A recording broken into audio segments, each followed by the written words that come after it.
Bienvenidos al canal de YouTube de Ediciones Rodio. Aquí encontrarás vídeos especializados en cada tema. Si te gusta nuestro contenido, no olvides suscribirte, darle a me gusta y comentar tu experiencia. Gracias por elegirnos en tu camino hacia el éxito. Recuerda que nuestros temarios también están disponibles en formato digital y papel. Para cualquier duda puedes escribirnos a info@edicionesrodio.com. Administrativos del Estado. Parte 5. Gestión financiera. Volumen 3. Tema 4. Las retribuciones e indemnizaciones de los funcionarios públicos y del personal laboral al servicio de la administración pública. Nóminas, estructura y normas de confección. Altas y bajas, su justificación. Retribuciones básicas, sueldos, trienios, pagas extraordinarias. Retribuciones complementarias y otras remuneraciones. Devengo y liquidación de derechos económicos. El pago de las retribuciones del personal en activo. Formas de pago. 1. Las retribuciones de los funcionarios públicos y del personal laboral al servicio de la administración pública. La normativa básica en materia de empleados públicos se encuentra recogida en el texto refundido del Estatuto Básico del Empleado Público aprobado por Real Decreto Legislativo 5/2015 de 30 de octubre. A lo largo del tema, nos referiremos como TRE, BEP, que ya en su artículo 1 concreta su carácter básico cuando establece. 1.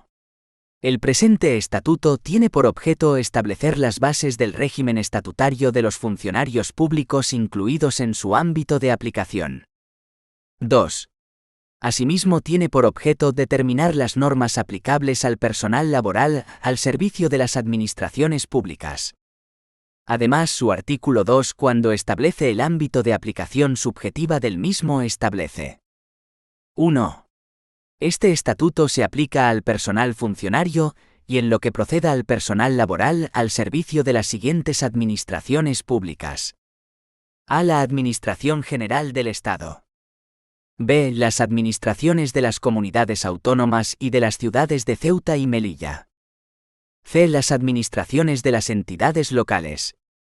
D. Los organismos públicos, agencias y demás entidades de derecho público con personalidad jurídica propia, vinculadas o dependientes de cualquiera de las administraciones públicas. E. Las universidades públicas. 2.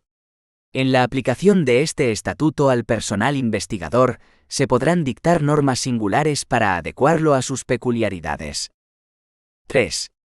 El personal docente y el personal estatutario de los servicios de salud se regirán por la legislación específica dictada por el Estado y por las comunidades autónomas en el ámbito de sus respectivas competencias y por lo previsto en el presente estatuto, excepto el capítulo 2 del título 3, salvo el artículo 20 y los artículos 22,3, 24 y 84.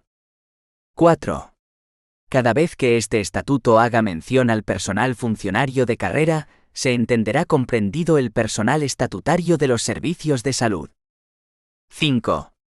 El presente estatuto tiene carácter supletorio para todo el personal de las administraciones públicas, no incluido en su ámbito de aplicación. Razón por la cual a lo largo de este tema utilizaremos la normativa básica en materia de retribuciones que se contiene en el TRE-BEP. Por su parte, el artículo 134,2 de la Constitución española determina que los presupuestos generales del Estado deberán incluir la totalidad de los gastos e ingresos del sector público, razón por la cual los PGE tienen una importancia decisiva en el régimen económico del personal, ya que los aumentos salariales se fijan en ellos para cada ejercicio fiscal. Así pues, los presupuestos anuales regulan los conceptos retributivos, límites, procedimiento y forma de incrementar las retribuciones del personal tanto funcionario como laboral.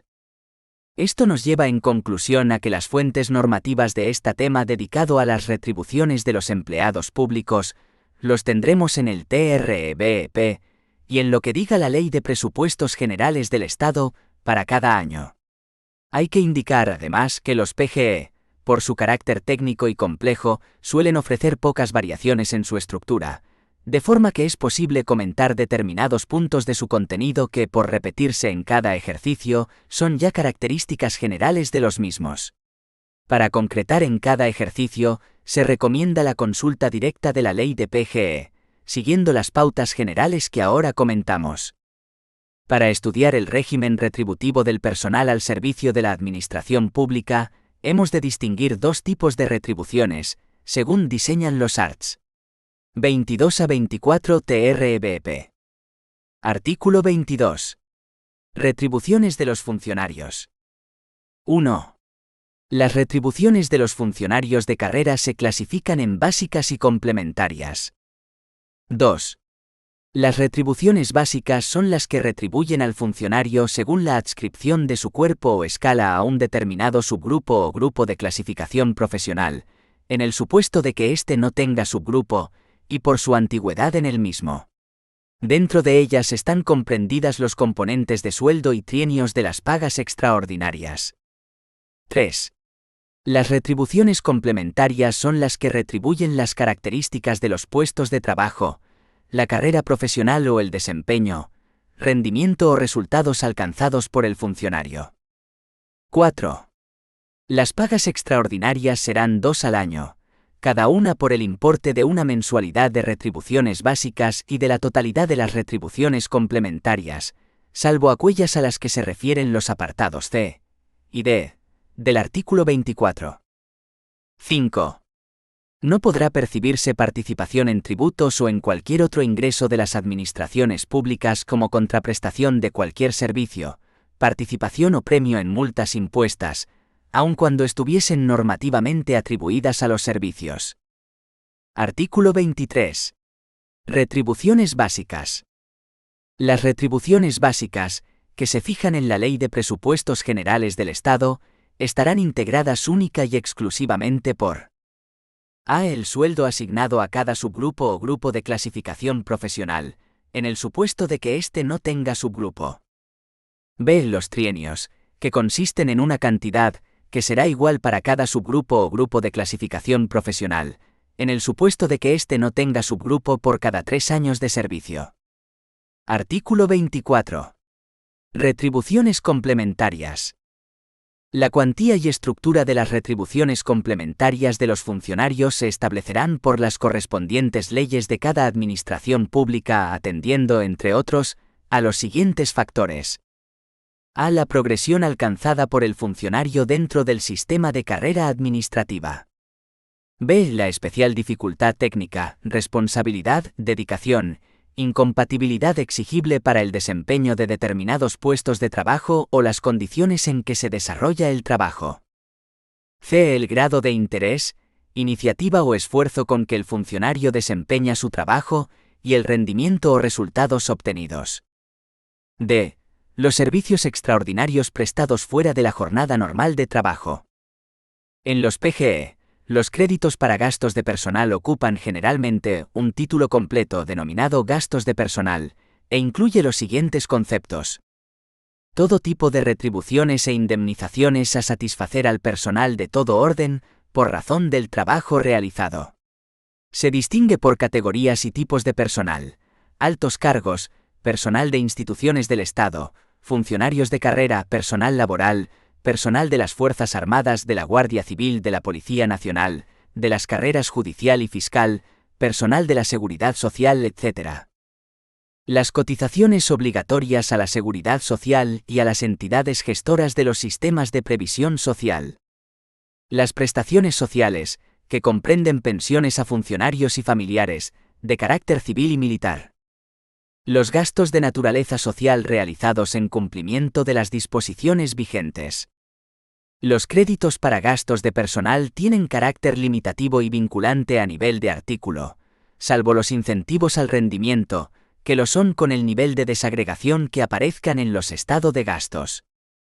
Es habitual en los PGE dedicar un artículo, últimamente ha sido el 18, a las bases y coordinación de la planificación general de la actividad económica en materia de gastos de personal al servicio del sector público, en el cual son ya lugares comunes. La determinación de lo que es sector público a efectos presupuestarios. El porcentaje límite de incremento global de las retribuciones del personal al servicio del sector público, tanto funcionario como laboral, masa salarial del personal laboral. Las limitaciones para que el personal al servicio de la Administración pueda realizar aportaciones a planes de pensiones o contratos de seguro colectivos. Las cuantías por grupo-subgrupo de funcionarios de sueldos, trienios, pagas extraordinarias y las correspondencias entre los grupos actuales y los que fijó en su momento la legislación anterior para los funcionarios aún clasificados por ellos. Estas cuantías se suelen reflejar en cuadros sinópticos. Limitaciones generales, a los acuerdos, convenios o pactos que impliquen crecimientos retributivos superiores a los fijados. Advertencias también generales, como que las referencias relativas a retribuciones contenidas en esta ley se entienden siempre hechas a retribuciones íntegras, o que los límites establecidos se extienden a las retribuciones de los contratos mercantiles del personal del sector público.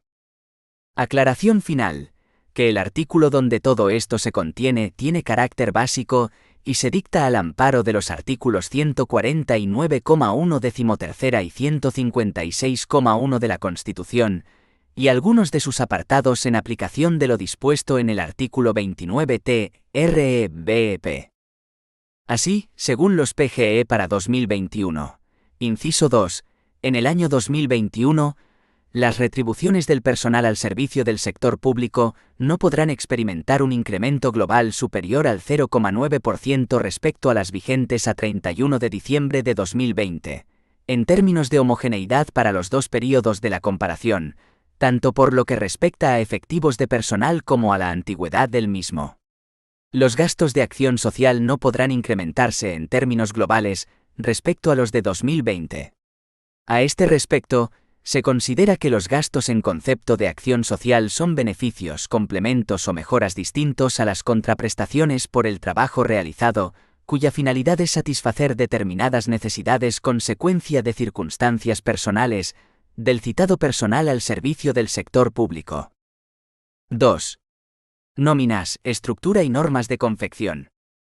Para descender al estudio pormenorizado de las nóminas, cómo son, qué contienen, qué orden y formato sigue su contenido, etc., nos vamos a guiar por las disposiciones de la Orden de 30 de julio de 1992 sobre instrucciones para la confección de nóminas. El reconocimiento de las obligaciones por retribuciones de personal se realiza sobre la base de la certificación acreditativa del personal que presta sus servicios en cada centro gestor del gasto. Este documento es la nómina de personal, e incluye además las retribuciones íntegras, los descuentos y los haberes líquidos de cada una de las personas que componen la plantilla en activo del centro o dependencia. Las nóminas son documentos justificativos de los haberes de personal. Corresponde la confección de las nóminas a las habilitaciones o cajas pagadoras de los ministerios y organismos autónomos, que elaboran una nómina mensual por cada tipo de personal denominada nómina ordinaria, que recogerá, al menos, las remuneraciones fijas en su cuantía y periódicas, y se cerrará el día 5 del mes a que correspondan los haberes. Se confeccionarán tantas nóminas ordinarias como tipos de personal. Funcionarios. Contratados laborales. Contratados laborales en el extranjero. Pueden elaborarse otras nóminas en las que se recojan las retribuciones no periódicas, en las cuales, a efectos justificativos, todos los perceptores son considerados altas en nómina. En el cuerpo de la nómina se contienen, en primer lugar, los datos o información de cabecera mediante los que se identifican el ministerio u organismo al que corresponde, la habilitación, la clase de nómina atendiendo al tipo de personal, de funcionarios de laborales, y el período. Tras los datos de cabecera aparecen relacionados todos los perceptores por orden alfabético de apellidos, con sus datos personales y sus retribuciones. Los datos personales se refieren al nombre y apellidos, DNI, número de registro personal y su situación funcionarial o laboral. Funcionarios. Clase de funcionario, número de trienios, nivel de complemento de destino, grado personal y puesto de trabajo que ocupa. Laborales. Clase de contrato, número de trienios, convenio colectivo, categoría profesional, nivel retributivo y puesto de trabajo que ocupa. Las deducciones que se practican sobre las retribuciones íntegras se clasifican en formalizables y no formalizables. Las formalizables son aquellas cuyo ingreso se realiza en el tesoro en formalización, y son deducciones no formalizables todas aquellas que tienen un destino distinto a su ingreso en el tesoro público, como por ejemplo, las retenciones judiciales y la cuota sindical. El habilitado recibirá su importe del tesoro público, pero no se lo entrega al funcionario que figura en la nómina, sino a un tercero por cuenta de aquel. El importe íntegro es la cantidad resultante de sumar los importes de todas las retribuciones.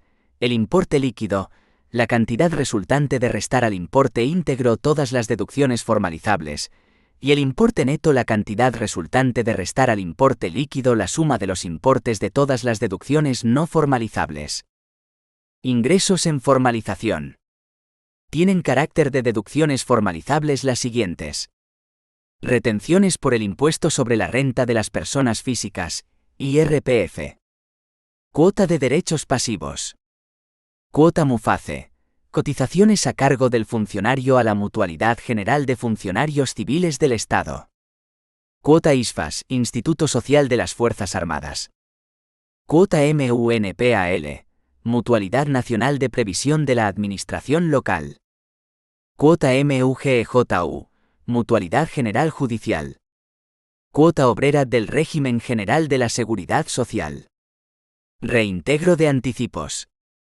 Los resúmenes de nómina constan de varios estados en los que aparece, resumida y totalizada, la nómina con arreglo a varios criterios, por aplicaciones presupuestarias, por reintegros y la llamada hoja resumen de nómina.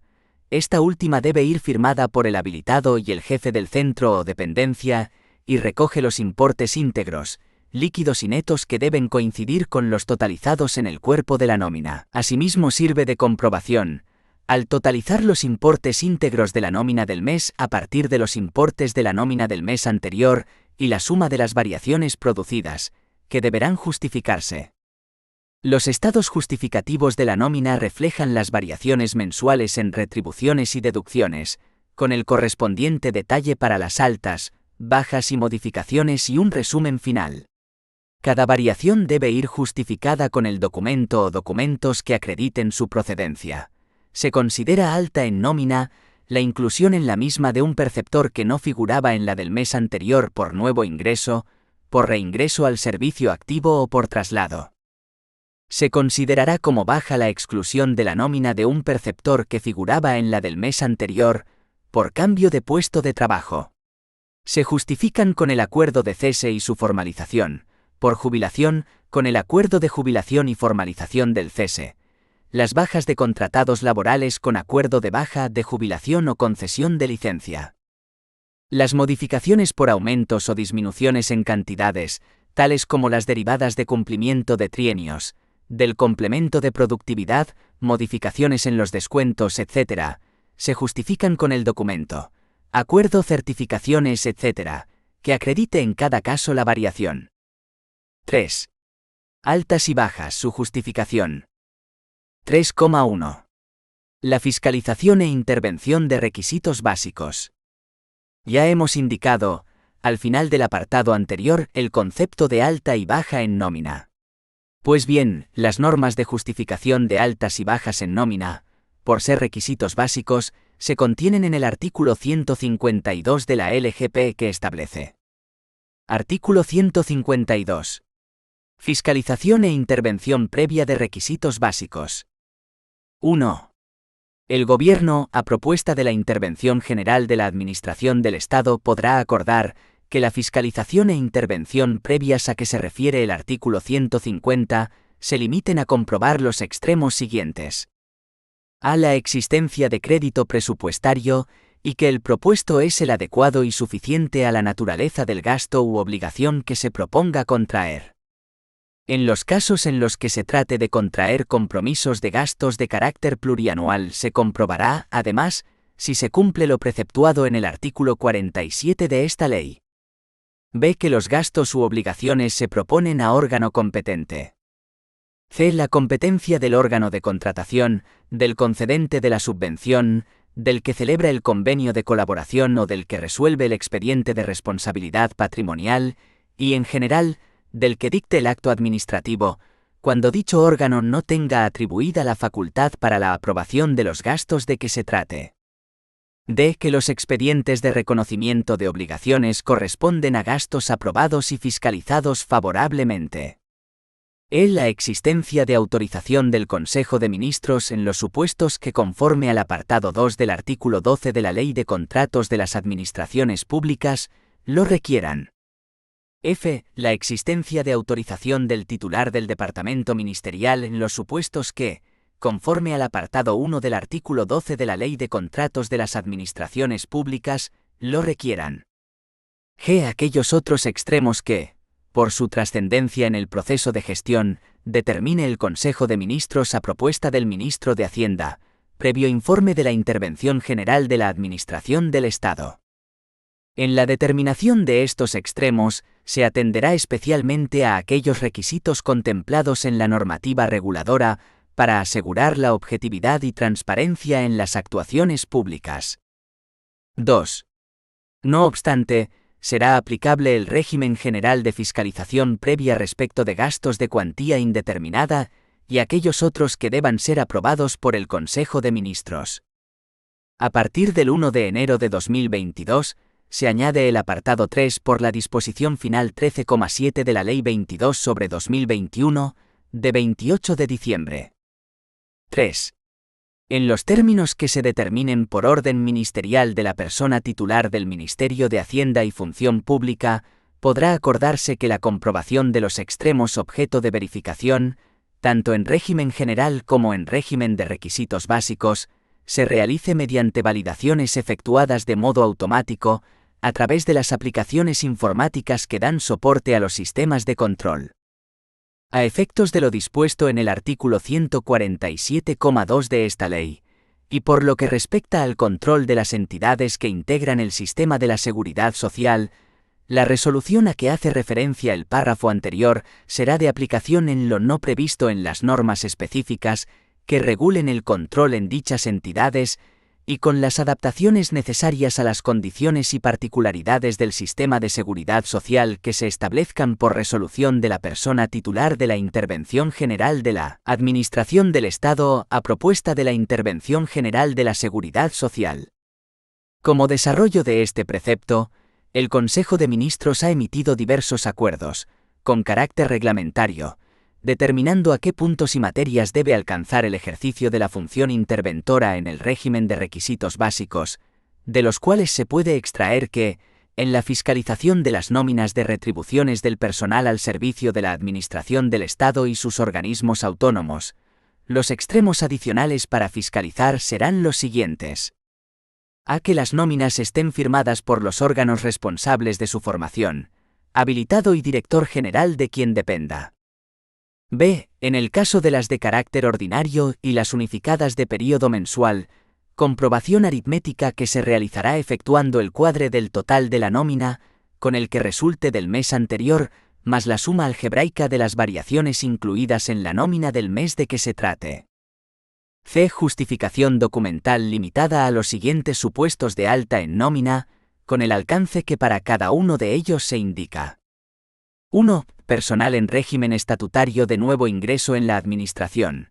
Copia del título u hoja de servicios y diligencia de la correspondiente toma de posesión. 2. Altos cargos. Copia del acuerdo de nombramiento o documento en el que se indique la fecha de su publicación oficial. 3. Personal en régimen de derecho laboral.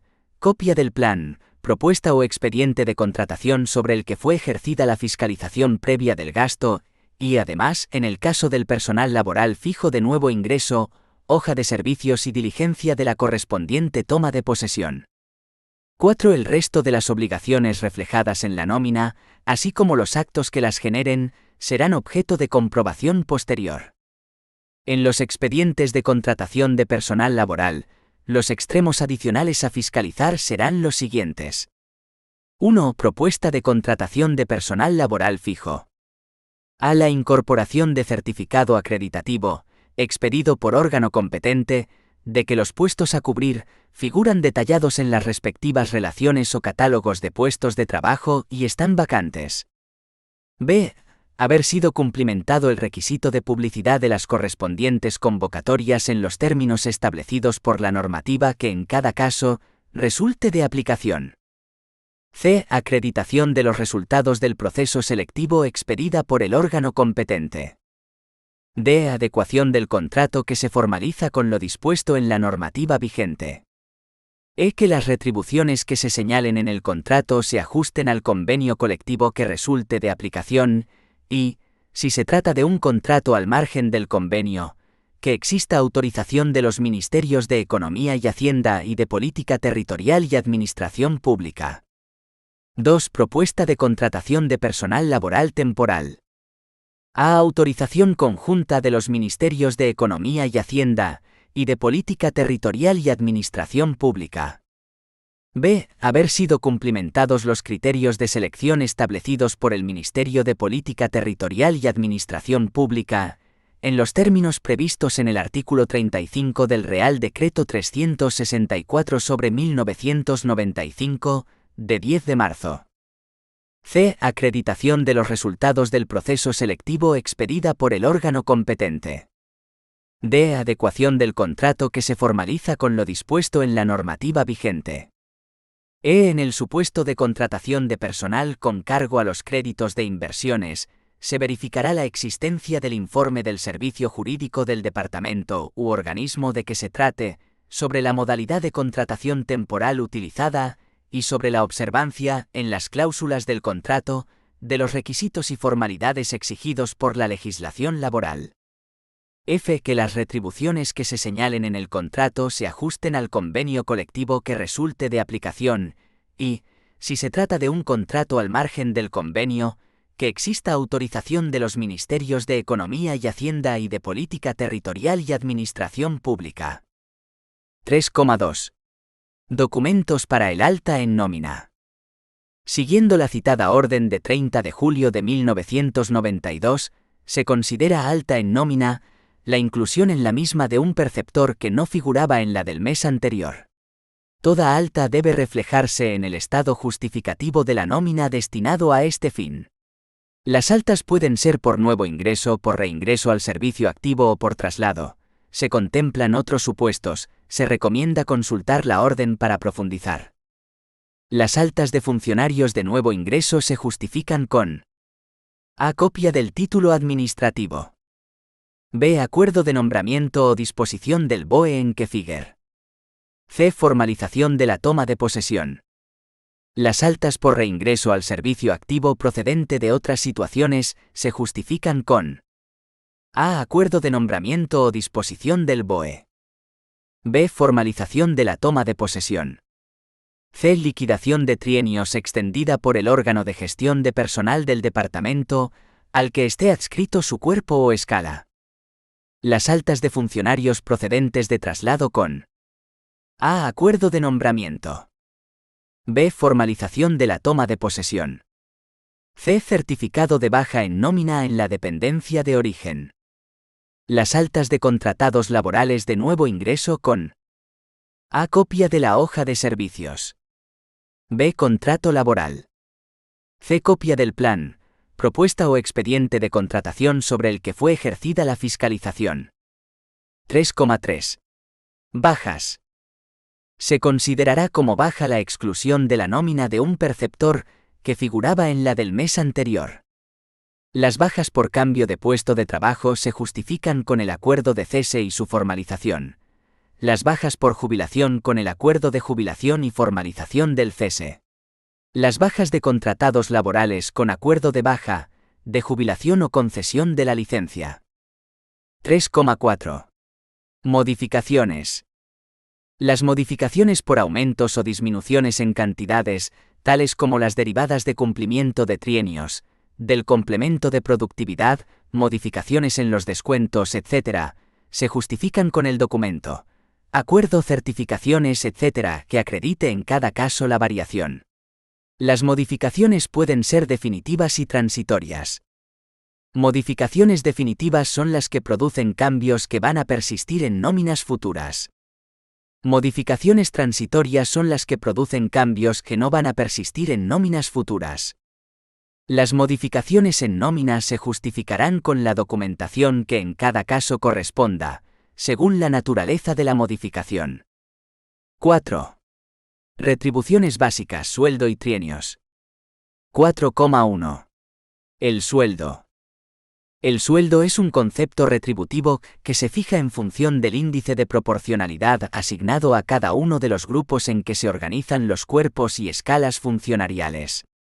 Viene por tanto determinado por el grupo de titulación en que se encuentra adscrito el cuerpo o escala en el que se encuentra el funcionario en cuestión, A1, A2, B, C1 o C2, siendo en consecuencia igual el sueldo asignado en cada una de las distintas administraciones públicas.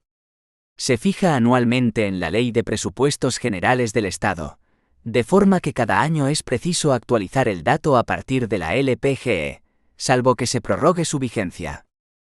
4,2. Trienios. Consisten en una cantidad que se devenga por cada 3 años de servicios prestados en el cuerpo o escala. Igualmente se fija en la Ley de Presupuestos Generales del Estado de cada año, y es igual para cada grupo. En caso de cambio a cuerpo o escala de distinto grupo, la valoración económica del trienio será la correspondiente al grupo en que se complete el período. En el caso de que un funcionario preste sus servicios sucesivamente en diferentes cuerpos, escalas, clases o categorías de distinto grupo de clasificación, tendrá derecho a seguir percibiendo los trienios devengados en los grupos anteriores. Cuando un funcionario cambie de adscripción a grupo antes de completar un trienio, la fracción de tiempo transcurrido se considerará como tiempo de servicios prestado en el nuevo grupo. 4,3. Cuantías para el ejercicio 2021. Para 2021, el art. 18 de la Ley 11/2020 de 30 de diciembre, de Presupuestos Generales del Estado para el año 2021, pie 21, con el enunciado Bases y coordinación de la planificación general de la actividad económica en materia de gastos de personal al servicio del sector público, establece entre otras cosas estas cuantías en su apartado 5.1. 5.1. Los funcionarios a los que resulta de aplicación el artículo 76 del texto refundido de la Ley del Estatuto Básico del Empleado Público, aprobado por Real Decreto Legislativo 5/2015 de 30 de octubre, en adelante, EBEP, e incluidos en el ámbito de aplicación de la Ley 30/1984, de 2 de agosto de medidas para la reforma de la función pública, en los términos de la disposición final cuarta del EBEP o de las leyes de función pública dictadas en desarrollo de aquel, percibirán en concepto de sueldo y trienios, en las nóminas ordinarias de enero a diciembre de 2021, las cuantías referidas a 12 mensualidades que se recogen a continuación. Grupo Subgrupo EBEP. Sueldo euros. Trienios euros. A1. 14.572,68. 560,88. A2. 12.600,72. 457,44. B. 11.014,68. 401,28. C1. 9.461,04. 346,20. C2. 7.874,16. 235,68. Ley 30/1984 y agrupaciones profesionales, EBEP. 7.206,96. 177,36. 5. Pagas extraordinarias. Las pagas extraordinarias, que serán 2 al año, una en el mes de junio y otra en el mes de diciembre, incluirá las cuantías de sueldo y trienios fijadas en el artículo correspondiente de los PGE. Cuando los funcionarios hubieran prestado una jornada de trabajo reducida durante los 6 meses inmediatos anteriores a los meses de junio o diciembre, el importe de la paga extraordinaria experimentará la correspondiente reducción proporcional. El citado art. 18 pie 21 regula este punto en su apartado 5.2. 2. Los funcionarios a que se refiere el punto anterior percibirán, en cada una de las pagas extraordinarias de los meses de junio y diciembre en el año 2021, en concepto de sueldo y trienios, los importes que se recogen a continuación. Grupo subgrupo EBEP. Sueldo euros. Trienios euros. A1. 749,38. 28,85. A2. 765,83. 27,79. B. 793,33. 28,92. C1. 681,43. 24,91. C2. 650,20. 19,44. Ley 30/1984 y agrupaciones profesionales, EBEP. 600,58. 14,78. Y en el art. 22.1b establece también lo siguiente. B. Las pagas extraordinarias, que serán 2 al año, una en el mes de junio y otra en el mes de diciembre, y que se devengarán de acuerdo con lo previsto en el artículo 33 de la Ley 33/1987, de 23 de diciembre, de Presupuestos Generales del Estado para 1988. Cada una de dichas pagas incluirá las cuantías de sueldo y trienios fijadas en el artículo 18.5.2 de esta ley y del complemento de destino mensual que se perciba. Cuando los funcionarios hubieran prestado una jornada de trabajo reducida durante los 6 meses inmediatos anteriores a los meses de junio o diciembre, el importe de la paga extraordinaria experimentará la correspondiente reducción proporcional. 6. Retribuciones complementarias y otras retribuciones. Sobre este tipo de retribuciones establece el art. 24 TREBEP con carácter general lo siguiente. Artículo 24. Retribuciones complementarias. La cuantía y estructura de las retribuciones complementarias de los funcionarios se establecerán por las correspondientes leyes de cada administración pública atendiendo, entre otros, a los siguientes factores. A. La progresión alcanzada por el funcionario dentro del sistema de carrera administrativa. B. La especial dificultad técnica, responsabilidad, dedicación, incompatibilidad exigible para el desempeño de determinados puestos de trabajo o las condiciones en que se desarrolla el trabajo. C. El grado de interés, iniciativa o esfuerzo con que el funcionario desempeña su trabajo y el rendimiento o resultados obtenidos. D. Los servicios extraordinarios prestados fuera de la jornada normal de trabajo.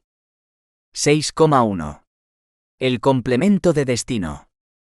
Tiene como objeto retribuir las condiciones de especialización, experiencia y contenido técnico superior a las necesidades para formar parte del grupo de titulación al que se pertenece, correspondiente al nivel del puesto que se desempeñe, todo ello de acuerdo con el consiguiente catálogo de puestos de trabajo. Es un concepto retributivo que se fija en función del nivel del puesto de trabajo que se desempeñe, hasta el nivel 30 como máximo. Su cuantía se actualiza en la Ley de Presupuestos y se asigna a cada funcionario mediante el desempeño de uno o más puestos de un determinado nivel durante 2 años consecutivos o 3 con interrupción. De este modo, el funcionario adquiere un grado personal que le da derecho a percibir el complemento de destino correspondiente al nivel del grado que haya consolidado, aunque los puestos de trabajo que desempeñe en el futuro sean de un nivel inferior.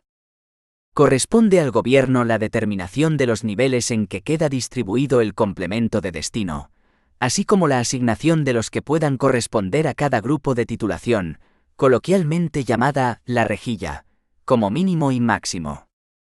Los pie 21 regulan este complemento con sus cuantías por nivel en el art.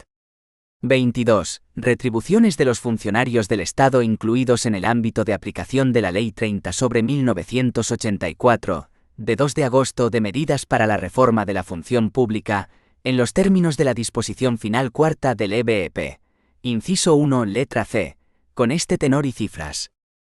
C. El complemento de destino correspondiente al nivel del puesto de trabajo que se desempeñe, en las siguientes cuantías referidas a 12 mensualidades. Nivel. Importe euros. 30. 12.729,24. 29. 11.417,52. 28. 10.937,76. 27. 10.457,16. 26. 9.174,48. 25. 8.139,72. 24. 7.659,48. 23. 7.179,96. 22. 6.699,36. 21. 6.219,96. 20. 5.777,76. 19. 5.482,92. 18. 5.187,84.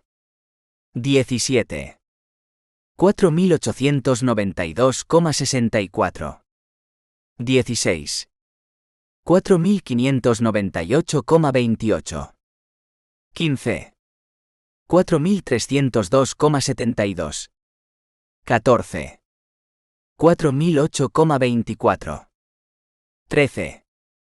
3.712,80. 12. 3.417,60. 11. 3.122,40. 10. 2.827,80. 9. 2.680,56. 8. 2.532,60. 7. 2.385,24. 6. 2.237,64. 5. 2.090,16. 4. 1.869,00. 3. 1.648,20. 2. 1.427,04. 1. 1.206,00. En el ámbito de la docencia universitaria, la cuantía del complemento de destino fijada en la escala anterior podrá ser modificada, en los casos en que así proceda de acuerdo con la normativa vigente, sin que ello implique variación del nivel de complemento de destino asignado al puesto de trabajo. 6,2. Complemento específico. Está destinado a retribuir las condiciones particulares de algunos puestos de trabajo en atención a su especial dificultad técnica, dedicación, responsabilidad, incompatibilidad, peligrosidad o penosidad. El personal que perciba este complemento estará obligado a prestar sus servicios en el régimen de especial dedicación que determinen los subsecretarios de los departamentos a que estén adscritos, incluso en horario de jornada partida.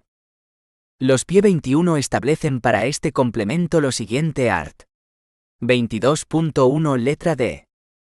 D. El complemento específico que, en su caso, esté asignado al puesto que se desempeñe, cuya cuantía anual se incrementará en el porcentaje previsto en el artículo 18.2, respecto de la vigente a 31 de diciembre de 2020, sin perjuicio de lo dispuesto en el artículo 18.7 de la presente ley, el cual dice, 7. Lo dispuesto en los apartados anteriores debe entenderse sin perjuicio de las adecuaciones retributivas que, con carácter singular y excepcional, resulten imprescindibles por el contenido de los puestos de trabajo, por la variación del número de efectivos asignados a cada programa, o por el grado de consecución de los objetivos fijados al mismo. El complemento específico anual se percibirá en 14 pagas iguales, de las que 12 serán de percepción mensual y 2 adicionales, del mismo importe que una mensual en los meses de junio y diciembre, respectivamente. Las retribuciones que, en concepto de complemento de destino y complemento específico, perciban los funcionarios públicos serán, en todo caso, las correspondientes al puesto de trabajo que ocupen en virtud de los procedimientos de provisión previstos en la normativa vigente, sin que las tareas concretas que se realicen puedan amparar que se incumpla lo anterior, con excepción de los supuestos en que dicha normativa les reconoce otras cuantías y, en todo caso, la garantía del nivel del puesto de trabajo regulada en el artículo 21,2 de la Ley 30/1984, de 2 de agosto, y el derecho a percibir las cantidades que correspondan en aplicación del artículo 33.2 de la Ley 31/1990, de 27 de diciembre, de Presupuestos Generales del Estado para 1991. 6,3. Complemento de productividad. Está destinado a retribuir el especial rendimiento, la actividad extraordinaria y el interés o iniciativa con que el funcionario desempeñe su puesto. El art. 22 de los pie 21, que venimos desgranando, establece sobre este complemento lo siguiente en su inciso 1, letra E. El complemento de productividad retribuirá el especial rendimiento, la actividad y dedicación extraordinarias y el interés o iniciativa con que se desempeñen los puestos de trabajo. Cada departamento ministerial u organismo público determinará, dentro del crédito total disponible, que experimentará el incremento máximo previsto en el artículo 18.2 en términos anuales, respecto al establecido a 31 de diciembre de 2020, las cuantías parciales asignadas a sus distintos ámbitos orgánicos, territoriales, funcionales o de tipo de puesto. Asimismo, determinará los criterios de distribución y de fijación de las cuantías individuales del complemento de productividad, de acuerdo con las siguientes normas. 1. La valoración de la productividad deberá realizarse en función de circunstancias objetivas, relacionadas con el tipo de puesto de trabajo y el desempeño del mismo, y en su caso, con el grado de participación en la consecución de los resultados u objetivos asignados al correspondiente programa. 2. En ningún caso las cuantías asignadas por complemento de productividad durante un período de tiempo originarán derechos individuales respecto de las valoraciones o apreciaciones correspondientes a períodos sucesivos. 6,4. Gratificaciones por servicios extraordinarios. Tienen por objeto retribuir servicios extraordinarios, realizados fuera de la jornada habitual. Por tanto, por esta naturaleza de algo fuera de lo habitual, en ningún caso pueden ser fijas en su cuantía ni periódicas en su devengo. Estas gratificaciones tendrán carácter excepcional y solamente podrán ser reconocidas por servicios extraordinarios prestados fuera de la jornada normal de trabajo. Tampoco pueden originar derechos individuales en períodos sucesivos. No crean ni dan lugar a derechos adquiridos. La letra F del inciso 1 del art. 22 pie 21 las configura así. F. Las gratificaciones por servicios extraordinarios que se concederán por los departamentos ministeriales u organismos públicos dentro de los créditos asignados a tal fin, que experimentarán el incremento máximo previsto en el artículo 18.2, en términos anuales, respecto a los asignados a 31 de diciembre de 2020. Estas gratificaciones tendrán carácter excepcional y solamente podrán ser reconocidas por servicios extraordinarios prestados fuera de la jornada normal de trabajo, sin que en ningún caso puedan ser fijas en su cuantía ni periódicas en su devengo, ni originar derechos individuales en períodos sucesivos. 6,5. Indemnizaciones por razón del servicio. El TREBP se refiere a las indemnizaciones por razón de servicio como una de las dos cantidades cuya percepción es un derecho individual de los empleados públicos, junto con las retribuciones. Así se desprende de su art. 14 letra D. Además, las consagra específicamente en el lacónico art 28. Los funcionarios percibirán las indemnizaciones correspondientes por razón del servicio. Las indemnizaciones no son conceptos retributivos, sino que son asignaciones económicas que vienen a cubrir o compensar los gastos en que se incurre cuando el empleado público ejerce su puesto, gastos de viaje o transporte, alojamiento y manutención, o los derivados de traslado forzoso de residencia. Dada la exigua redacción del precepto del TREBP sobre ellas, se hace bastante necesario acudir a la normativa de desarrollo a nivel reglamentario, con la particularidad de que, en esta materia, el desarrollo es anterior a la norma legal. Así, veremos un resumen de lo dispuesto en el Real Decreto 462/2002, de 24 de mayo, sobre indemnizaciones por razón del servicio. El artículo primero Road 462/2002 establece que 1. Darán origen a indemnización o compensación los supuestos siguientes, en las circunstancias, condiciones y límites contenidos en el presente Real Decreto. A. Comisiones de servicio con derecho a indemnización. B. Desplazamientos dentro del término municipal por razón de servicio. C. Traslados de residencia. D. Asistencias por concurrencia a consejos de administración u órganos colegiados, por participación en tribunales de oposiciones y concursos, y por la colaboración en centros de formación y perfeccionamiento del personal de las administraciones públicas. 2. Toda concesión de indemnizaciones que no se ajuste en su cuantía o en los requisitos para su concesión a los preceptos de este Real Decreto se considerará nula, no pudiendo surtir efectos en las cajas pagadoras, pagadurías, habilitaciones u órganos funcionalmente análogos. Añade el artículo segundo el ámbito de aplicación del citado Real Decreto, estableciendo que será de aplicación al personal civil y militar, seguridad social, organismos públicos, carrera judicial y fiscal, personal de las corporaciones locales, en los términos que prevea su legislación específica, y al personal de la UNED. 6.5.1. Comisiones de servicio con derecho a indemnización. Establece el artículo tercero del Road 462/2002, la definición de las comisiones de servicio que darán derecho a indemnización. 1. Son comisiones de servicio con derecho a indemnización los cometidos especiales que circunstancialmente se ordenen al personal comprendido en el artículo anterior y que deba desempeñar fuera del término municipal donde radique su residencia oficial, entendiéndose como tal el término municipal correspondiente a la oficina o dependencia en que se desarrollen las actividades del puesto de trabajo habitual, salvo que, de forma expresa, y según la legislación vigente, se haya autorizado la residencia del personal en término municipal distinto al correspondiente a dicho puesto de trabajo, y se haga constar en la orden o pasaporte en que se designe la comisión tal circunstancia.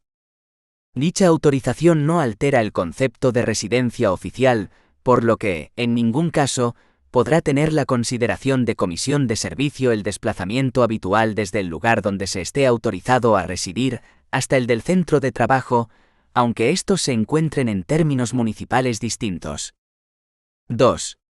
En las situaciones administrativas en las que el personal continúe percibiendo sus retribuciones de las administraciones públicas y demás organismos establecidos en el artículo 2,1 anterior, no se considerarán comisiones de servicio con derecho a indemnización aquellos servicios que estén retribuidos o indemnizados por un importe igual o superior a la cuantía de la indemnización que resultaría por aplicación del presente Real Decreto, cualquiera que sea la administración u organismo nacional o internacional, público o privado que retribuya o indemnice el servicio.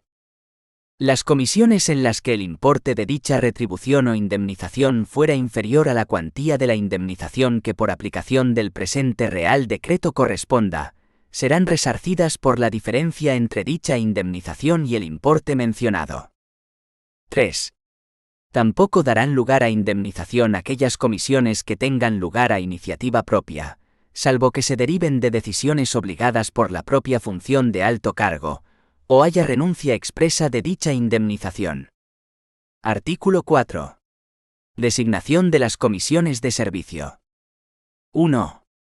La designación de las comisiones de servicio con derecho a indemnización compete al subsecretario de cada departamento ministerial o a la autoridad superior del organismo o entidad correspondiente. Artículo 5. Duración de las comisiones de servicio. 1. Toda comisión con derecho a indemnización, salvo casos excepcionales, no durará más de un mes en territorio nacional y de 3 en el extranjero. 2. No obstante lo dispuesto en el apartado anterior, si antes de vencer el plazo marcado para el desempeño de una comisión resultase insuficiente para el total cumplimiento del servicio, el jefe correspondiente podrá proponer razonadamente a la autoridad competente la concesión de prórroga por el tiempo estrictamente indispensable. Artículo 6. Comisiones con la consideración de residencia eventual. 1. Las comisiones cuya duración se prevea, excepcionalmente, superior a la de los límites establecidos en el artículo anterior, así como las prórrogas que den lugar a un exceso sobre dichos límites, tendrán la consideración de residencia eventual desde el comienzo de la comisión inicial o de su prórroga, respectivamente. 2. La duración de la residencia eventual no podrá exceder de un año, salvo que se prorrogue por el tiempo estrictamente indispensable por la autoridad que haya designado la comisión, según lo previsto en el artículo 4,1 anterior. La duración de la prórroga no podrá en ningún caso exceder de un año. 3. En el caso de que inicialmente se prevea que los cometidos especiales a realizar van a exigir un tiempo superior al de un año, se procederá a tramitar la creación del correspondiente puesto de trabajo en el departamento, organismo o entidad de que se trate, de acuerdo con la normativa vigente. Artículo 7.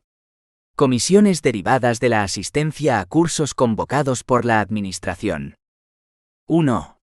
La asistencia a los cursos de capacitación, especialización o ampliación de estudios, y en general, los de perfeccionamiento convocados por las administraciones públicas, así como a la de los módulos o cursos de capacitación o formación para el ascenso de los miembros de las Fuerzas Armadas y Fuerzas y Cuerpos de Seguridad del Estado, o a la de cursos selectivos para ingreso en cuerpos o escalas mediante la superación de pruebas de promoción interna, contando con autorización expresa, y siempre que se lleven a efecto fuera del término municipal, donde radique su residencia oficial y cualquiera que sea la duración de los mismos, podrá ser indemnizada, según su duración y el tipo de alojamiento, o como comisión de servicio o como comisión de servicio con la consideración de residencia eventual, de acuerdo con la decisión que se adopte al respecto en la correspondiente orden de designación. Artículo 9. Concepto de las distintas clases de indemnización. 1. Dieta es la cantidad que se devenga diariamente para satisfacer los gastos que origina la estancia fuera de la residencia oficial, en los casos previstos en el artículo 5 del presente Real Decreto. Si la comisión de servicio se desempeña por personal de las Fuerzas Armadas o de las Fuerzas y Cuerpos de Seguridad del Estado, formando unidad, dicho devengo recibirá el nombre de plus. 2. Indemnización de residencia eventual es la cantidad que se devenga diariamente para satisfacer los gastos que origina la estancia fuera de la residencia oficial, en los casos previstos en los artículos 6 y 7 de este Real Decreto. 3. Gastos de viaje es la cantidad que se abona por la utilización de cualquier medio de transporte por razón de servicio. 6.5,2. Desplazamiento dentro del término municipal por razón del servicio. Artículo 20. Regulación general de los desplazamientos dentro del término municipal, por razón del servicio. 1. El personal incluido en el ámbito de aplicación del presente Real Decreto tiene derecho a ser resarcido de los gastos por los desplazamientos que, según conformidad expresa del jefe de la unidad administrativa correspondiente, se vea obligado a efectuar por razón del servicio dentro del término municipal donde tenga su sede el centro de destino. 2. Los desplazamientos a que se refiere el apartado anterior se efectuarán preferentemente en medios de transporte público colectivo, realizado en vehículos autorizados para el cobro individual y de más de 9 plazas, salvo que el jefe de la unidad a que se refiere el apartado anterior de este artículo autorice otro medio de transporte, dentro de las disponibilidades presupuestarias asignadas a cada centro. 3. En el caso de autorizarse el uso de vehículos particulares u otros medios especiales de transporte, la cuantía de las indemnizaciones será la establecida para tales supuestos en las comisiones de servicio con derecho a indemnización. Artículo 21. Pago de las indemnizaciones por desplazamientos dentro del término municipal. 1. Las indemnizaciones a que se refiere el artículo anterior se reclamarán de las cajas pagadoras, pagadurías o habilitaciones u órganos funcionalmente análogos, acompañándose en todos los casos de la correspondiente documentación justificativa. 2. Con el fin de que el pago de estas indemnizaciones sea inmediato al de los gastos realizados, deberá preverse el pago con cargo al anticipo de caja fija o, en su caso, la existencia de fondos a justificar, en los órganos o unidades referidos en el apartado anterior, todo ello con sujeción a la normativa vigente. 3. Lo dispuesto en este capítulo será de aplicación asimismo a los desplazamientos que por razón del servicio tengan que realizar los funcionarios de la Administración de Justicia dentro del partido judicial en que el correspondiente órgano ejerza su jurisdicción, sin perjuicio de la percepción de otras indemnizaciones cuando el desplazamiento haya tenido lugar efectivamente fuera del término municipal, y se tenga derecho a las mismas conforme a las disposiciones generales de este Real Decreto. 6.5.3. Traslados de residencia. Artículo 22. Normas generales. 1.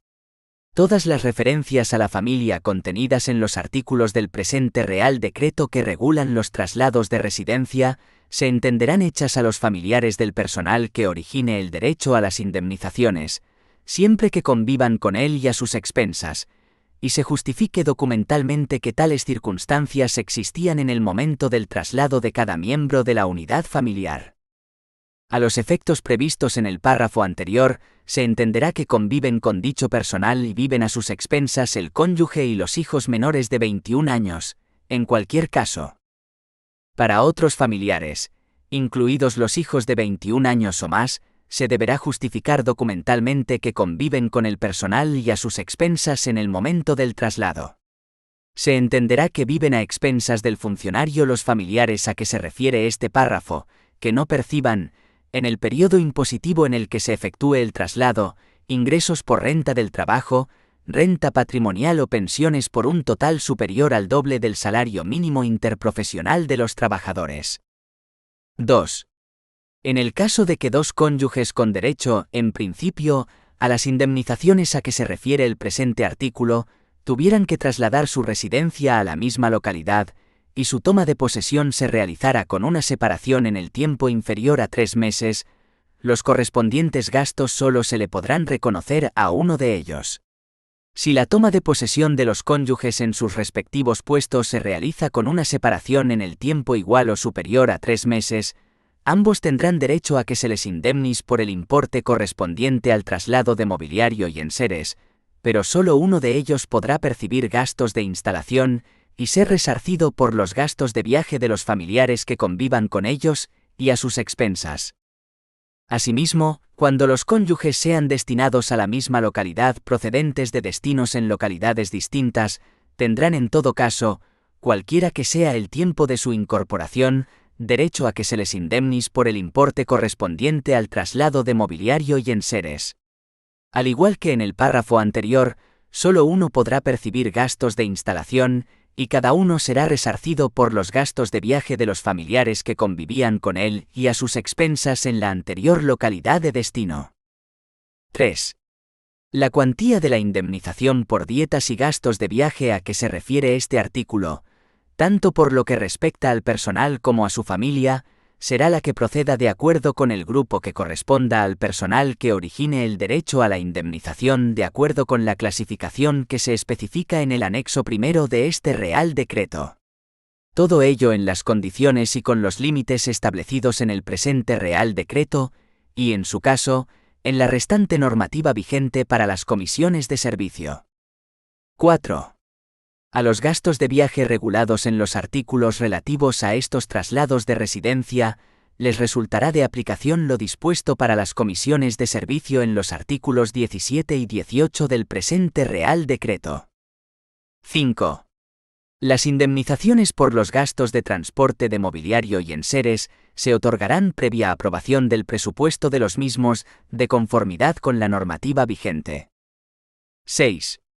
El derecho a las indemnizaciones previstas en el presente artículo caducará al transcurrir un año desde la fecha en que aquel nazca, pudiendo concederse por las autoridades respectivas, a instancia de los interesados, prórrogas semestrales por un plazo no superior a otros 2 años, cuando existieran dificultades para ejercer alguno de los derechos que dan lugar a indemnización. 7. El importe de los derechos reconocidos para los traslados de residencia podrá ser anticipado. Las condiciones y límites de estos anticipos, así como su justificación, se efectuará de acuerdo con la normativa vigente. 6.5,4. Asistencias. Artículo 27. Normas generales sobre asistencias. 1. Se entenderá por asistencia la indemnización reglamentaria que, de acuerdo con lo previsto en los artículos siguientes, proceda a abonar por a. Concurrencia a las reuniones de órganos colegiados de la Administración, de órganos de administración de organismos públicos y de consejos de administración de empresas con capital o control públicos. B. Participación en tribunales de oposiciones y concursos encargados de la selección de personal o de pruebas cuya superación sea necesaria para el ejercicio de profesiones o para la realización de actividades. C. Colaboración con carácter no permanente ni habitual en institutos, escuelas o unidades de formación y perfeccionamiento del personal al servicio de las administraciones públicas. 2. Los ministerios, organismos, empresas y demás entidades que abonen las asistencias a que se refiere el presente artículo, comunicarán semestralmente a los Ministerios de Hacienda y de Administraciones Públicas el detalle de las cantidades satisfechas por los conceptos a que se refiere el apartado anterior. 3. Dichas cantidades en ningún caso podrán totalizar, para el conjunto de los 3 tipos de asistencias, un importe por año natural superior al 50% de las retribuciones anuales, excluidas las de carácter personal derivadas de la antigüedad, que se perciban por el puesto de trabajo desempeñado. Las cantidades devengadas que superen los límites fijados para la percepción de asistencias en el párrafo anterior de este apartado y en los artículos 28,3, 32 y 33 del presente Real Decreto serán ingresadas directamente en el Tesoro Público por los centros pagadores a que se refiere el apartado anterior. 4. Las percepciones correspondientes a las asistencias reguladas en este artículo serán compatibles con las dietas que puedan corresponder a los que para la asistencia o concurrencia se desplacen de su residencia oficial. 5. Los centros pagadores efectuarán las retenciones a efectos del IRPF que correspondan según la normativa vigente en cada caso para dicho impuesto. 6,6. Retribuciones de los funcionarios en el extranjero, interinos y en prácticas. 6.6,1. Retribuciones de los funcionarios interinos. El TREBEP indica en su art. 25 cuáles han de ser. Artículo 25. Retribuciones de los funcionarios interinos. 1. Los funcionarios interinos percibirán las retribuciones básicas y las pagas extraordinarias correspondientes al subgrupo o grupo de adscripción, en el supuesto de que éste no tenga subgrupo. Percibirán asimismo las retribuciones complementarias a que se refieren los apartados B, C y D del artículo 24 y las correspondientes a la categoría de entrada en el cuerpo o escala en el que se le nombre. 2. Se reconocerán los trienios correspondientes a los servicios prestados antes de la entrada en vigor del presente estatuto, que tendrán efectos retributivos únicamente a partir de la entrada en vigor del mismo. 6.6,2. Retribuciones de los funcionarios en prácticas. Artículo 26 TREBEP. Retribuciones de los funcionarios en prácticas. Las administraciones públicas determinarán las retribuciones de los funcionarios en prácticas que, como mínimo, se corresponderán a las del sueldo del subgrupo o grupo, en el supuesto de que éste no tenga subgrupo, en que aspiren a ingresar. En la retribución de los funcionarios en prácticas, hay que distinguir según que éstas se realicen desempeñando o no un puesto de trabajo. Si las prácticas se realizan sin desempeñar un puesto de trabajo, perciben una retribución equivalente al sueldo y pagas extras correspondientes al cuerpo o escala en la que aspiren a ingresar. Si las prácticas se realizan con desempeño de puesto de trabajo, además de las retribuciones anteriores, recibirán los complementos correspondientes al puesto desempeñado, que estarán determinados en la relación de puestos de trabajo, RPT, pudiendo percibir también el complemento de productividad. En el caso de los funcionarios en prácticas que ya vinieran prestando servicios remunerados a la Administración, podrán optar por percibir una remuneración por igual importe al que les correspondería en su puesto de origen, o la retribución que proceda de las señaladas anteriormente, como propias del régimen de funcionarios en prácticas. Las RPT comprenden todos los puestos de trabajo de personal funcionario de cada centro gestor, número y características de los que pueden ser ocupados por personal eventual, así como los de aquellos otros que pueden desempeñarse por personal laboral. Su aprobación corresponde a los ministros de Economía y Hacienda y para las administraciones públicas conjuntamente, excepto la asignación inicial de los complementos de destino y específico, que es competencia del Gobierno. La provisión de puestos de trabajo a desempeñar por personal funcionario requerirá que dichos puestos figuren detallados en las respectivas relaciones o catálogos de puestos de trabajo, y que su coste en cómputo anual esté dotado presupuestariamente o, en su defecto, se autorice por el Ministerio de Economía y Hacienda. 6.6,3. Retribuciones de los funcionarios en el extranjero. Las cuantías de las retribuciones básicas y complementarias de los funcionarios destinados en el extranjero son las mismas que las que, con carácter general, se aplican a funcionarios destinados en España, pero pueden percibir además, y entre otras posibles, las siguientes indemnizaciones. Indemnización para equiparar el poder adquisitivo y compensar la disminución de la calidad de vida. Indemnización por representación. Indemnización por escolarización de los hijos en el país de destino. El ROC 462/2002 dedica a estas indemnizaciones particulares sus arts. 24 y siglos, que contemplan diversos supuestos y necesidades que estas indemnizaciones vienen a atender. Es de señalar que el art. 26,3 viene habitualmente sometido a suspensión de eficacia para un concreto ejercicio en alguno de sus puntos con cierta frecuencia. Indemnización de los gastos de viaje para vacaciones. 6.6,4. Otras normas sobre retribuciones. Artículo 27 TREBEP. Retribuciones del personal laboral.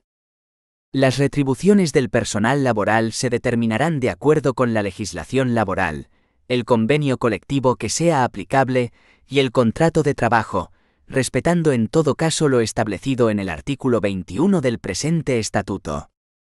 Artículo 29 TREBEP. Retribuciones diferidas.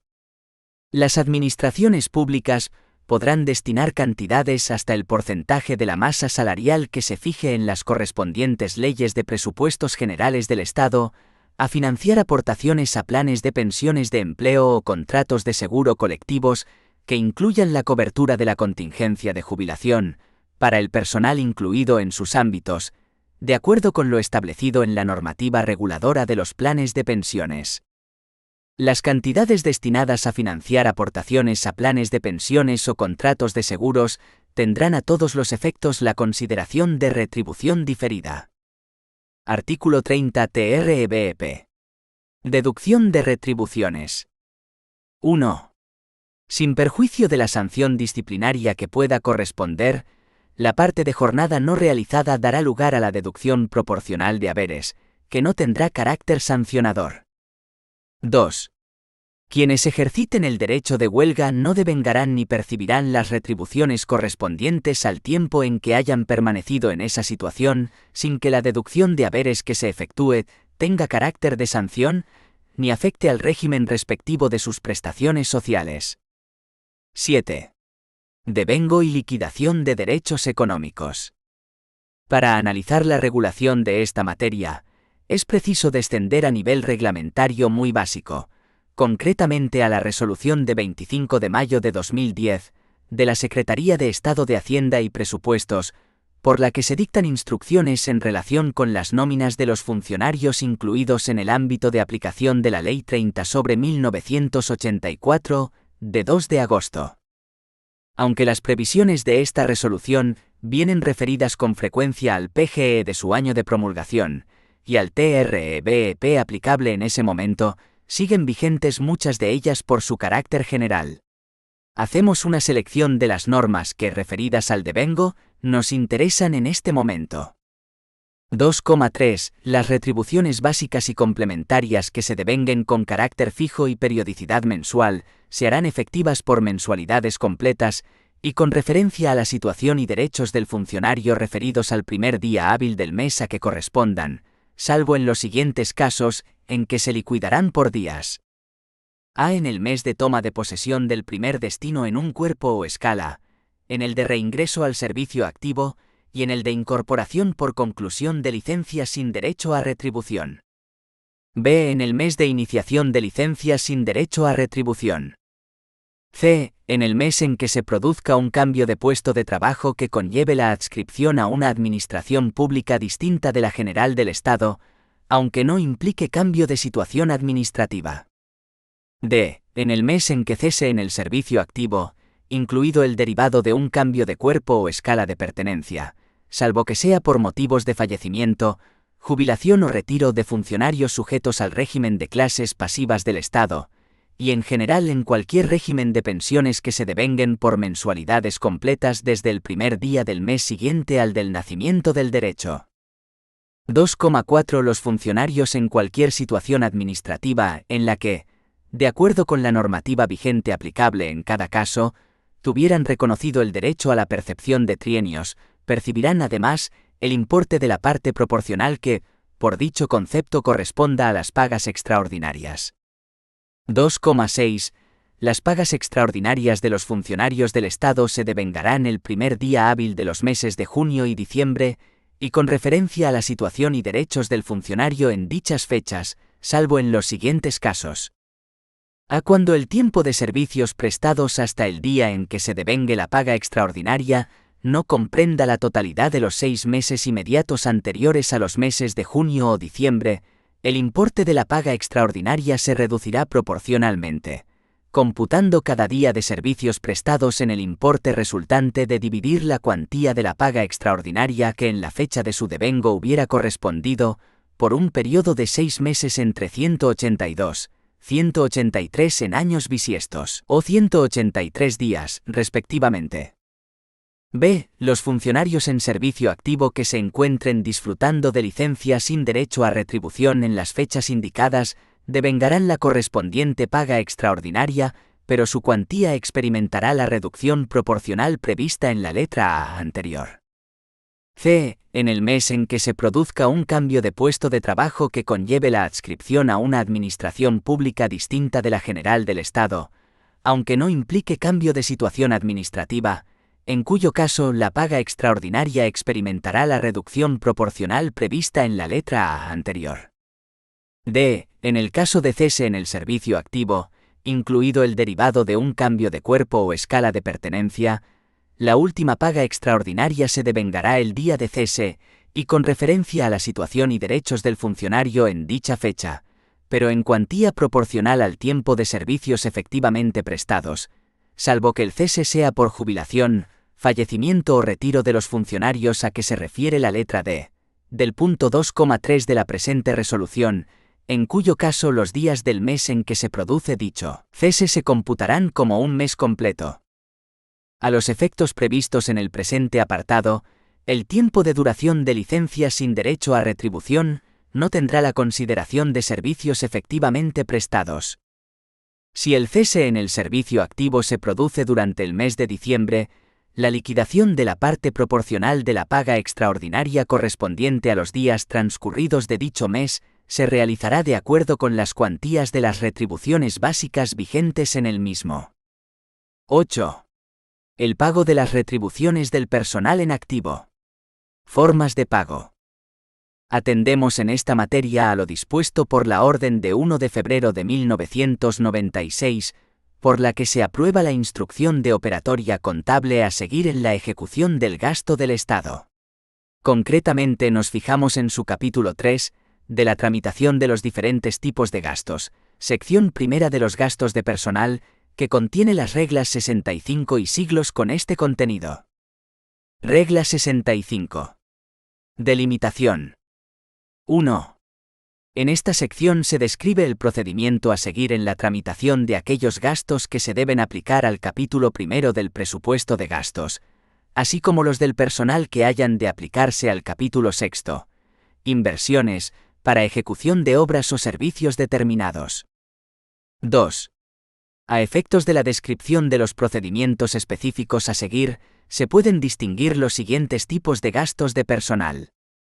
A. Retribuciones del personal en activo al servicio de la Administración General del Estado. B. Cuotas sociales a cargo de la Administración General del Estado. C. Prestaciones sociales. D. Gastos sociales del personal. Regla 66. Retribuciones del personal en activo al servicio de la Administración General del Estado. 1. El pago de las retribuciones del personal en activo al servicio de la Administración General del Estado se efectuará, en todos los casos, a través de las nóminas formuladas por los correspondientes habilitados. 2. En cada nómina de retribuciones deberán figurar la totalidad de los empleados públicos que se encuentren en situación activa en el departamento, organismo o servicio al que se refiera a cuella, y tengan derecho al cobro de las mismas. 3. A efectos de la descripción del procedimiento en la tramitación de los compromisos de gasto, se pueden distinguir los siguientes tipos de personal en activo. A. Personal que percibe sus retribuciones con cargo al capítulo primero del presupuesto de gastos. B. Personal laboral eventual que percibe sus retribuciones con cargo al capítulo sexto del presupuesto de gastos. Regla 67. Tramitación de los compromisos de gasto de las retribuciones de personal que se deben aplicar al capítulo primero del presupuesto de gastos. 1. Por lo que se refiere a las retribuciones de carácter fijo y vencimiento periódico, al inicio del ejercicio, el servicio gestor competente formulará un documento ad por el importe que se prevea gastar durante dicho ejercicio en las aplicaciones presupuestarias a las que se deban aplicar dichas retribuciones. La estimación de dicho importe, que en todo caso deberá justificar el gasto anual previsto, podrá efectuarse a partir de las cantidades que se incluyan en la nómina del mes de enero del citado ejercicio. En el caso de personal laboral eventual, la estimación tendrá en cuenta el período de vigencia de los contratos. Asimismo, al documento ad se podrá adjuntar una relación de los contratos vigentes de este tipo al inicio del ejercicio, indicando para cada uno el salario pactado y la fecha de terminación del contrato. Si durante el ejercicio la estimación resultase inadecuada, se expedirán los documentos ad que sean precisos, con signo positivo o negativo, según el ajuste que se deba realizar, justificando sus importes. Esta revisión se deberá efectuar, en todo caso, cuando entre en vigor un nuevo convenio colectivo para el personal laboral. 2. En el caso de gastos correspondientes a complementos, horas extraordinarias u otras atenciones de personal de carácter variable, el documento ad inicial referente a estos conceptos de gasto se expedirá una vez dictado por la autoridad competente el acuerdo de distribución o aplicación de créditos para estas atenciones, y según los importes detallados en dicho acuerdo que justificará dicho documento ad. No obstante, si al inicio del ejercicio no se hubiera dictado aún el acuerdo de distribución o aplicación de créditos, el ad inicial se expedirá tomando como referencia el acuerdo de distribución del año anterior. Una vez dictado por la autoridad competente el acuerdo de distribución o aplicación de créditos, se expedirá un documento ad complementario del inicial con signo positivo o negativo, según sea la diferencia entre los importes que figuran en el acuerdo de distribución y en el ad inicial. 3. Cuando se vaya a tramitar algún expediente de contratación de personal laboral fijo o eventual, el servicio gestor formulará un documento RC que remitirá a la Oficina de Contabilidad. Con carácter previo a la expedición del mismo, se deberá haber efectuado la actualización de compromisos de gasto a que se refiere el párrafo cuarto del punto 1 anterior. El importe del RC se justificará con la demostración de la existencia de crédito suficiente mediante la indicación del crédito presupuestado y de los compromisos de gasto por su importe elevado al año. La Oficina de Contabilidad registrará dicho documento y obtendrá el correspondiente certificado de existencia de crédito que enviará al servicio gestor para que lo incorpore al citado expediente. Una vez finalizado el proceso de contratación y formalizados los respectivos contratos, el servicio gestor deberá expedir el oportuno documento ad que será complementario del que inicialmente se formuló por la estimación de gasto anual. 4. Sin perjuicio de lo indicado en los puntos anteriores, cuando por razones debidamente justificadas y siempre en orden a una más adecuada gestión en la ejecución de los créditos autorizados, se podrá aceptar la expedición de documentos ad hoc por cada una de las nóminas que se aprueben. Regla 68. Tramitación de los compromisos de gasto de las retribuciones de personal laboral, eventual que se deben aplicar al capítulo 6 del presupuesto de gastos. 1. Los gastos derivados de este tipo de retribuciones se aplicarán a los créditos del capítulo de inversiones, cuando se trate de contratados para obra o servicio determinado, y siempre que, disponiendo de la debida autorización, no exista crédito adecuado y suficiente en el capítulo primero del presupuesto de gastos. 2.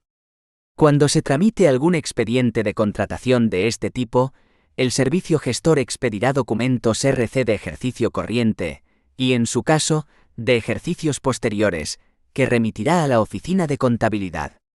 Una vez registrados dichos documentos, se remitirán los correspondientes certificados al servicio gestor para su incorporación al citado expediente.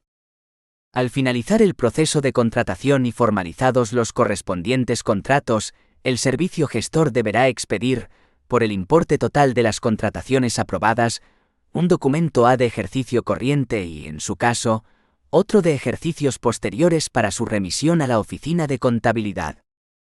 3. Los cambios que se puedan producir en el programa de trabajos del contrato de obra o servicios, que impliquen alteraciones del calendario inicialmente previsto, darán lugar a la expedición por el servicio gestor de los correspondientes documentos ad positivos o negativos, que se aplicarán al ejercicio en el que deba concluirse la obra o servicio, ajustándose de esta forma el gasto comprometido a la fecha prevista de terminación de la obra principal. Regla 69. Tramitación para el pago de las retribuciones del personal en activo. 1. Para el reconocimiento de las obligaciones de este tipo de gastos, los habilitados o cajeros pagadores de cada servicio, centro o dependencia confeccionarán, con arreglo a las normas vigentes, las nóminas de haberes de personal, que se aprobarán por el órgano competente del servicio gestor. 2. Los habilitados o cajeros pagadores deberán presentar los documentos OK o, en su caso, ad hoc, según se haya efectuado o no el compromiso previo del gasto, en las oficinas de contabilidad que correspondan a los órganos que aprobaron las nóminas, antes del día 7 de cada mes, junto con los resúmenes de nómina. 3. Las oficinas de contabilidad registrarán dichos documentos contables en el sistema de información contable. 4.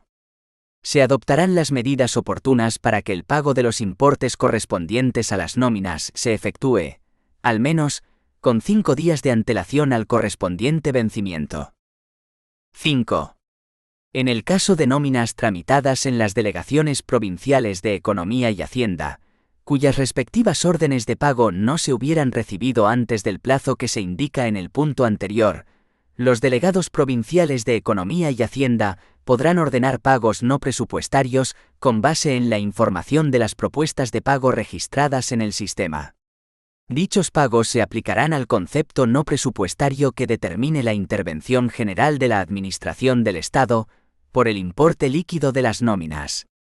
Tan pronto se reciban las citadas órdenes de pago, se procederá a la cancelación de estos anticipos de retribuciones mediante el pago en formalización de las mismas.